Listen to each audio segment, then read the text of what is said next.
Ikaw na? Ma'am, welcome back. As usual po, how yung ating mga kababayan para malaman kung kumusta si Tatay Digong. How was your visit today po? Wala kang tatay, ma'am.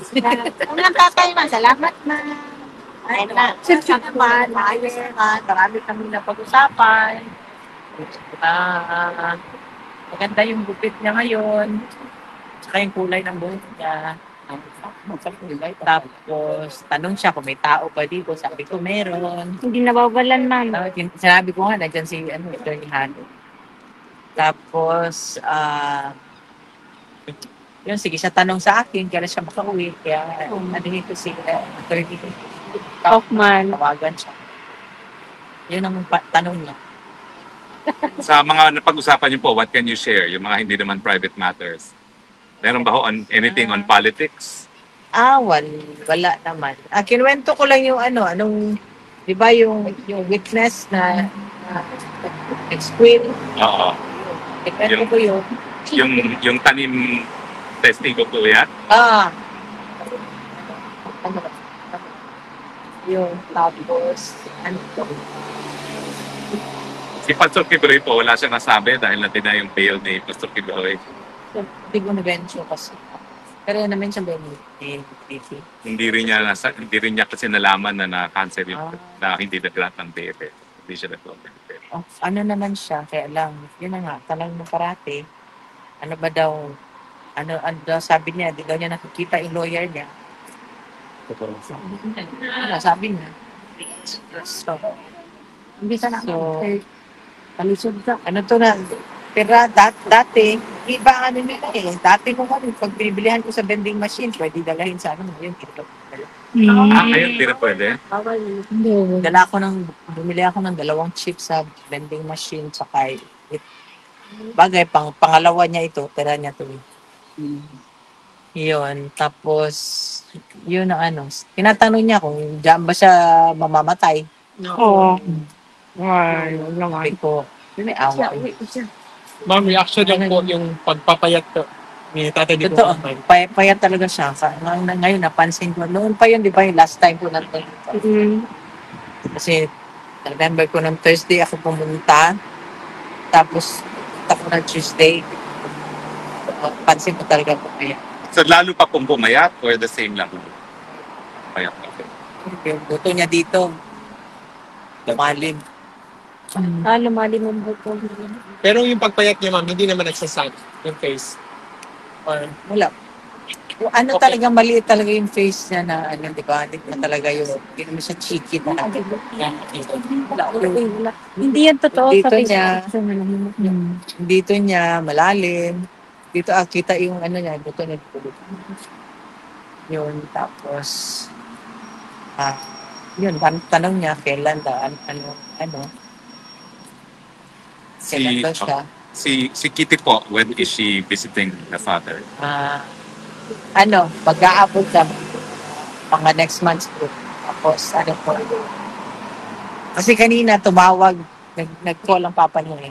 Call, tapos, naiyak na naman ako kasi kitahan niya. Kinantahan niya yung papa niya. Tapos, sinasabi niya kasi na, nakausap doon yung lola niya. Tanong sa akin ng papa niya, okay ba daw dito? Sabi ko, okay naman siguro. Sabi sabi ko nga, baka out of yung inspiration or what. Pero, awa ng Panginoon, okay naman siguro siya. Meron ba ho siyang mensahe sa aming mga nagsusuporta sa kanya? Siyempre, papasalamat siya. Alam niya nandiyan kayo. Alam niya na pinagdarasal niyo siya. Dasalan tayo. Sinabihan ko nga saan. Yun lang yung portion na narinig ko na tama ba yun na sabi ni Yuki na sinabihan niya, miskin na siya na lang mag-isa, sinabihan niya ICC, di ba? Na mali ang tama ba yun? Tama po sinabi niya. Sinabihan ko. Sabi ko nga sa siya nga di niya alam ang kaso niya. Tinatanong niya, ano ba talaga ang ko? Kaso. Hindi niya alam. Ang Sabi ko, wala sila makita Nakalkal na sa ilalim ng makita na yung tain ng mga tao. Ang kaso, wala pa rin. Kasi, Sabihin nyo hanggang ngayon po, nag-advertise pa sila sa mga testigo na lumabas.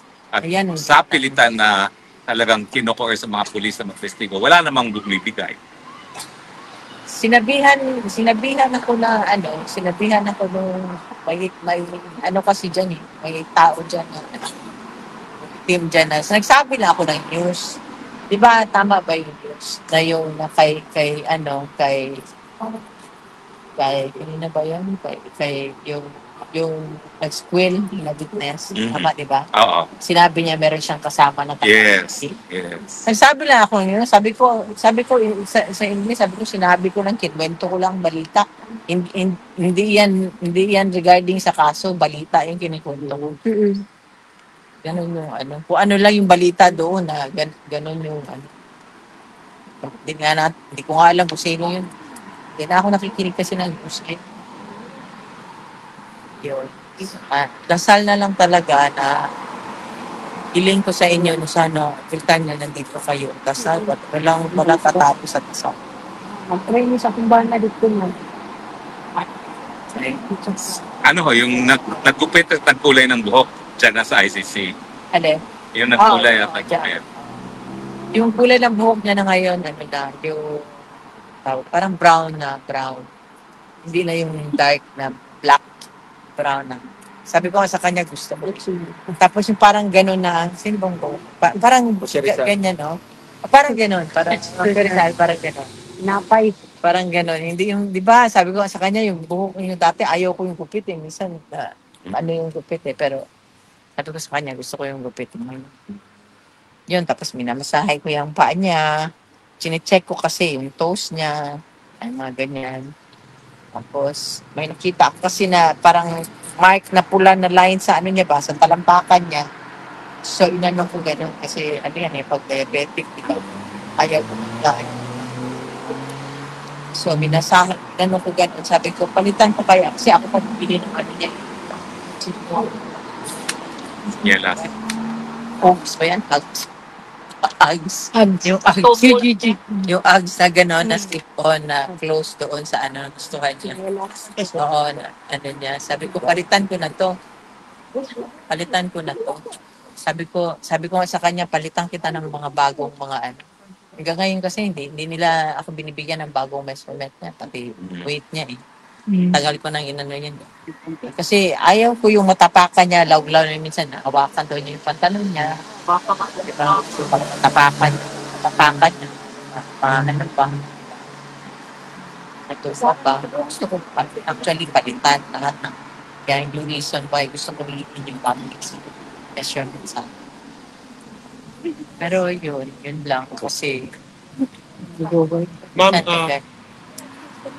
nasa sa'yo pag sumagot ka nito, ma'am. Kasi kahapon po na siya ng SMNI about na yung si Tatay Digong na Pinalabas nung sangaran. kahapon, Yung sangaran. labas sa ICC facility. tinanong ko din ng lawyer, dininay niya sa akin. Actually, ang nagtanong sa akin na nandito na ako, yung doktora niya na nasa Davao, nasa Manila, taga Cardinal Santos. Tinanong niya sa akin na hospital ba daw. Nung tinanong ko yung lawyer, dininay. Tapos nung may na parang ano yata parang sabi ko, sinabihan ko na lang si doktora, sabi ko, doktora, malalaman ko. So, ang lawyer pala yung hindi nagsasalita. Yung nung tumawag siya sa akin last time, may guard na lumapit. Tapos sabi ko, ano sabi ko? Sabi niya, ay, ano daw, medical result daw. Sabi ko, sige. Kasi yan siya, hindi niya na binabasa yan. Never na yan siya nagbasa ng kanyang laboratory. Hindi na maintindihan niya kung paano siya. Hindi na yung binabasa. Ako na nagbabasa niya. Doon pa yan. So, yung marunong magbasa, hindi niya maintindihan medical. Anything medical. So, sabi ko, sige, basahin mo para maano ko rin, maano ko kayo. Pagbukas na edad, sabi ko, paano mo malaman? Oo nga, that's nga ang result. Hello, Philippines. Dapat bigyan sila ng Google Translate para matranslate. Hindi ko rin na-understand. Sabi na, normal ako lahat. Yun na lang. Kaya, nanibabasa sa Kailan po sunod na dalaw niya? I think Friday. Nasa Friday na. Check ko yung Tagal pala. Wednesday. Bukas. Wednesday. O tama, wala nga Thursday, Bukas Friday. Friday ka, ma'am? Laan pa Friday. Ito tag for Germany. Lagi mo. Kalayo ba? 3 hours naman. Parang ano yan, parang tinitin na. Tapos sinabihan ako ng guard late. Ako, no, I'm never late. I just follow the instruction. Sabi ko, ganun. Sabi ko, instruction 2:30. Sabi niya, one daw. Ganun. Kaya ano ko nga sa lawyer. Sila nagbibigay ng Schedules. From Germany. So how do you feel, ma'am, after seeing him for about a month and a half, no? Na hindi niyo siya nakita. Anong assessment niyo? Pumayag siya. Ano mo siya? Inaano ko yun sa ano eh. Ako na nga nagiging kontrabida eh. Tapos sabi na, ako yung kontrabida. Kasi sinabihan ko nga siya eh. Hindi siya inaaway. Sabi, di ba may right kami eh. Right kami na tanong-tanong. Diba sa earlier. Tinanong ko nga si Sal Panelo, sabi ko, bibis lang mo kasi pakitas niya. Siya daw kung kliyente daw niya, sinasabihan daw yan, sige, magtanong ka sa ibang, mag-inquire ka sa ibang lawyer, ganun, di ba? Siyempre tayo, isa lang naman ang purpose natin, di ba? Gusto natin makalabas. Kahit na anong gawain namin, magkahanap kami ng paraan. Diba? Sabi ko nga sa kanya, magkahanap kami ng paraan. Para hanggang ngayon na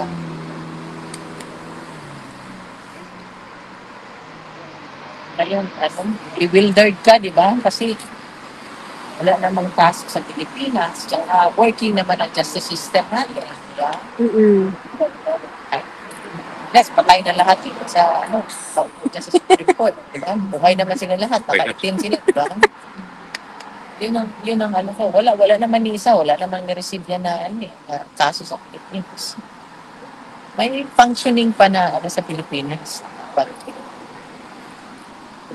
So yan lang, bewildered hanggang ngayon kasi deprived mo ng buti sana ka mo kung may 40 years o yung So, sabi ko nga nasabi ko to sa lawyer, sabi ko, wala siyang, only God knows hanggang kailan yan siya. Hininga natin, di ba? Lahat ng hininga natin, natitirang hangin dyan sa baga natin, lahat belongs to God. Oras na, nobody knows when yan kukunin ng Panginoon. Meski pa-check up pa nila dyan, pa-check up, monitor sila ng monitor dyan. Monitor, only God knows. Sabi ko nga sa lawyer, sabi ko, hindi magiging maganda yan sa iyo bilang abogado kung namatayan dyan. Ikaw. Nightmare po yun. Like, Thank you very much, ma'am, dahil ang buong bansang Pilipinas naman, miski hindi kami kamag-anak, tatay po talaga ang turing namin sa kanya. Lahat kami True. share the feeling na dapat talaga maiuwi na sa lalong mabilis na panahon. prayer doon na isang araw na lang ibigay sa kanya ng Diyos. Basta mamatay lang yun siya sa bahay lang. Clinic. Kasi yun ang naman ng niya, 80 years old. Ba naman ang meron sa bibigyan. Pagkain na lang gusto niya, pagkain niya, inayaw lang.